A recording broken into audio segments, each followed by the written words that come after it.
বিসমিল্লাহির রহমানির রহিম। ফ্যাসিবাদ বিরোধী আন্দোলনে নারীদের অবদান শীর্ষক আজকের এই আলোচনা সভার সম্মানিত সভাপতি, উপস্থিত স্থায়ী কমিটির সম্মানিত সদস্যবৃন্দ, উপস্থিত গণ অভ্যুত্থানে শহীদ পরিবারের সদস্যবৃন্দ, নারী সমাজের সম্মানিত প্রতিনিধিগণ, সম্মানিত আলোচকবৃন্দ এবং অনুষ্ঠানে উপস্থিত সম্মানিত উপস্থিতিবৃন্দ, আসসালামু আলাইকুম। আমরা সকলে এতক্ষণ গণ অভ্যুত্থানে নারীদের ভূমিকা এবং আন্দোলন পরবর্তী চলমান রাজনৈতিক পরিস্থিতি নিয়ে অনেক ডিটেইল আলোচনা আমরা এখানে শুনলাম। আমরা আলোচকবৃন্দ আলোচনা করেছেন। আহ, যারা বিভিন্ন শ্রেণী পেশার নারী পুরুষ দেশ এবং জনগণের স্বার্থ রক্ষা করতে গিয়ে যারা শহীদ হয়েছেন, তাদের কাছে বাংলাদেশ আজ ঋণী। প্রিয় উপস্থিতিবৃন্দ, এবার তাদের প্রতি আমাদের ঋণ পরিশোধের পালা। এ ব্যাপারে কোনো বক্তা তার বক্তব্যে তুলে ধরেছেন যে ভবিষ্যৎ বাংলাদেশটি কেমন হলে আমরা আমাদের এই শহীদদের ঋণ কিছুটা হলেও পরিশোধ করতে পারবো ইনশাল্লাহ। সম্মানিত উপস্থিতিবৃন্দ, 1971 সালের স্বাধীনতা যুদ্ধের অর্জন থেকে 2024 সালের স্বাধীনতা রক্ষার যুদ্ধ, বিভিন্ন সময়ে গণতন্ত্র প্রতিষ্ঠা কিংবা ফ্যাসিবাদ বিরোধী 1.5 দশকের আন্দোলন, প্রতিটি আন্দোলন সংগ্রামে মানুষের পাশাপাশি নারীরাও লড়াই করেছেন, জীবন দিয়েছেন। শুধুমাত্র জুলাই গণ অভ্যুত্থানে কমপক্ষে 10 জন নারী শহীদ হয়েছেন। আমি ব্যক্তিগতভাবে বিশ্বাস করি, একজন নারী সংগ্রামী অবদানকে শুধুমাত্র হতাহতের সংখ্যা দিয়ে বিবেচনা করলে সেটি হবে নারীর আত্মত্যাগের প্রতি অবিচার। কারণ গণতন্ত্র প্রতিষ্ঠা কিংবা স্বাধীনতা রক্ষার আন্দোলনে কোনো সংসারের একমাত্র কার্যক্ষম পুরুষ সদস্য হত হওয়ার পর পর একটি সংসারকে টেনে নিয়ে যাওয়ার ক্ষেত্রে একজন নারীর যে নিরন্তর প্রতিদিনের যে সংগ্রাম, এমন একজন সংগ্রামী নারীর কথা আজ এই মঞ্চেই আমরা শুনেছি, তাকে আমরা দেখেছি। এটি কিন্তু একজন নারীর জন্য অত্যন্ত কঠিন একটি লড়াই, জীবনের প্রতিটি বাঁকে। সম্মানিত মা এবং বোনেরা, স্বাধীনতার ঘোষক শহীদ রাষ্ট্রপতি জিয়াউর রহমান বাংলাদেশে প্রথমবারের মতন নারী উন্নয়নে পৃথক একটি নারী বিষয়ক মন্ত্রণালয় গঠন করেছিলেন, যা আজকে আমরা এখানে উপস্থাপিত যে ডকুমেন্টারিটি ছিল সেটিতে আমরা দেখেছি। Mother of democracy Begum Khaleda Zia দ্বাদশ শ্রেণী পর্যন্ত নারীদের বিনা বেতনে শিক্ষার সুযোগ চালু করেছিলেন। বিএনপি বিশ্বাস করে দেশের অর্ধেক সংখ্যক নারীকে রাষ্ট্র এবং রাজনীতির মূল ধারার বাইরে রেখে কখনোই আমরা নিরাপদ বাংলাদেশ গঠন করতে পারবো না, নিরাপদ বাংলাদেশ গঠন করা সম্ভব নয়। নারী শক্তিকে কর্ম পরিকল্পনার বাইরে রেখে কখনোই কোনো রাষ্ট্রই, শুধু বাংলাদেশ নয়, কোনো রাষ্ট্রই এগিয়ে যেতে পারে না। এবং সে কারণেই নারী শক্তিকে প্রাধান্য দিয়ে দেশের অর্ধেক সংখ্যক নারীদের নিরাপত্তা নিশ্চিত, তাদের আশা আকাঙ্ক্ষাকে ধারণ করে বিএনপি আগামী দিনের সকল কর্মপরিকল্পনাগুলোকে সাজিয়েছে বা গ্রহণ করছে। প্রিয় উপস্থিতিবৃন্দ, গ্লোবালাইজেশন গ্লোবালাইজেশনের এই সময় শুধু বাংলাদেশের ভূখণ্ডেই নয়, বিশ্বের সব দেশেই নারীদের জন্য শিক্ষা, চাকরি, ব্যবসা সহ সকল সম্ভাবনার দ্বার কিন্তু উন্মুক্ত।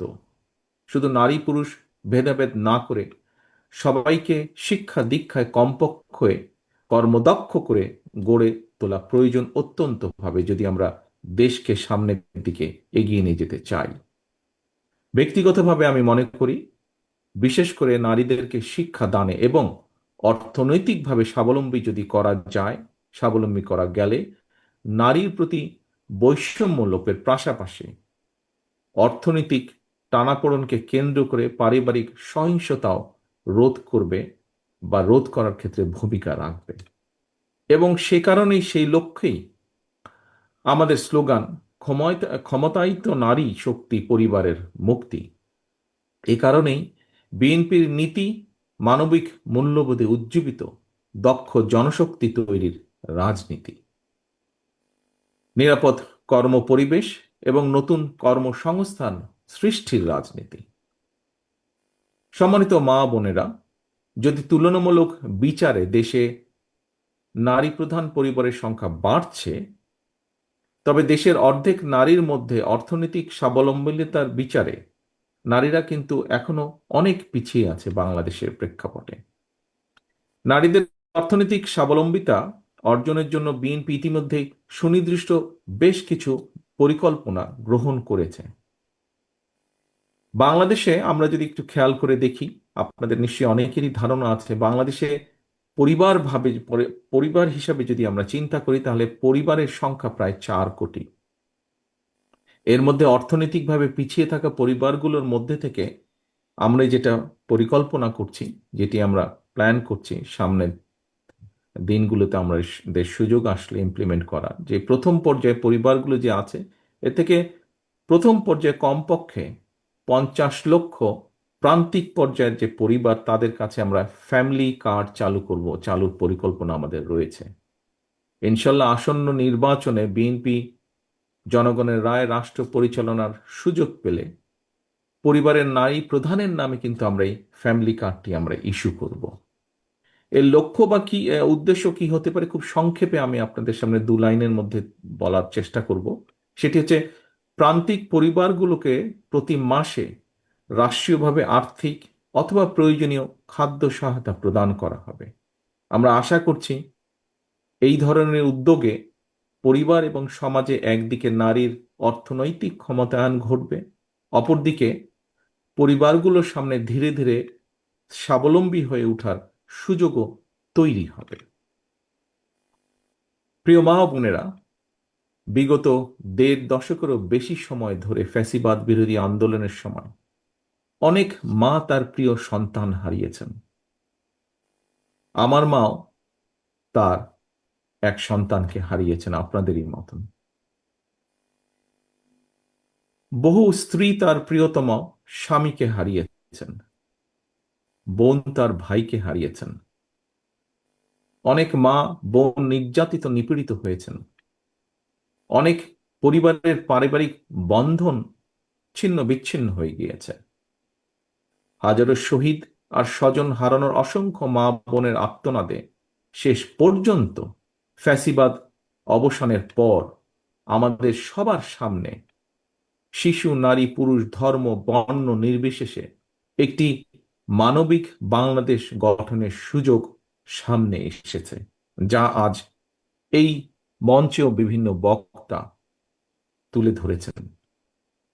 প্রিয় উপস্থিতিবৃন্দ, সম্মানিত মা বোনেরা, নারী সমাজের সম্মানিত সদস্যবৃন্দ, এই যেই সুযোগটি এসছে আমাদের সামনে, এই সুযোগকে কাজে লাগিয়ে শহীদদের কাঙ্ক্ষিত বাংলাদেশ গঠনের জন্য আমি দৃঢ়ভাবে বিশ্বাস করি আগামী দিন নারীদের ভূমিকা অত্যন্ত গুরুত্বপূর্ণ।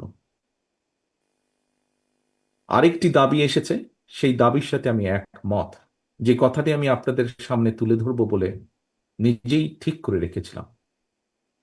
একজন মায়ের চোখে যেমন বাংলাদেশ হওয়া দরকার, তেমন একটি বাংলাদেশ প্রতিষ্ঠা করতে চাইলে, সম্মানিত উপস্থিতিবৃন্দ, আগামী জাতীয় নির্বাচন দেশের প্রতিটি নাগরিকের জন্য অত্যন্ত গুরুত্বপূর্ণ। দেশে যাতে আর কোনোভাবেই আর কোনোদিন ফ্যাসিবাদ, উগ্রবাদ, চরমপন্থা মাথা চাড়া দিয়ে উঠতে না পারে, এই ব্যাপারে বিশেষ করে নারী সমাজকে অত্যন্ত সতর্ক এবং সজাগ থাকতে হবে। এবং সতর্ক এবং সজাগ থাকার জন্য আমি সমগ্র বাংলাদেশের মা বোনদেরকে আহ্বান জানাই।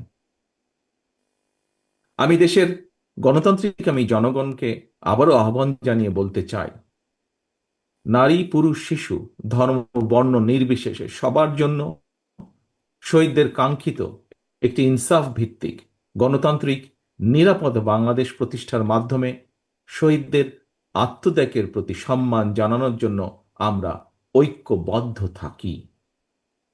সবার জন্য একটি নিরাপদ, একটি গণতান্ত্রিক মানবিক বাংলাদেশ প্রতিষ্ঠার চলমান অভিযাত্রায় অতীতের মতো আগামী দিনেও আমরা আমাদের মা বোনদের সক্রিয় অংশগ্রহণ এবং সমর্থন আশা করি দৃঢ়ভাবে। পরিশেষে আমি আল্লাহর দরবারে সকল শহীদদের আত্মার মাগফিরাত কামনা করছি এবং আহতদের দ্রুত আরোগ্য কামনা করছি। অনুষ্ঠান আয়োজকদেরকে আন্তরিকভাবে জানাই ধন্যবাদ। শহীদ পরিবারের শোকাহত সদস্যদের প্রতি আবারও বিশেষ কৃতজ্ঞতা জানিয়ে আমার বক্তব্য এখানে শেষ করছি। আল্লাহ হাফেজ। বাংলাদেশ জিন্দাবাদ। বাংলাদেশ জাতীয়তাবাদী দল জিন্দাবাদ।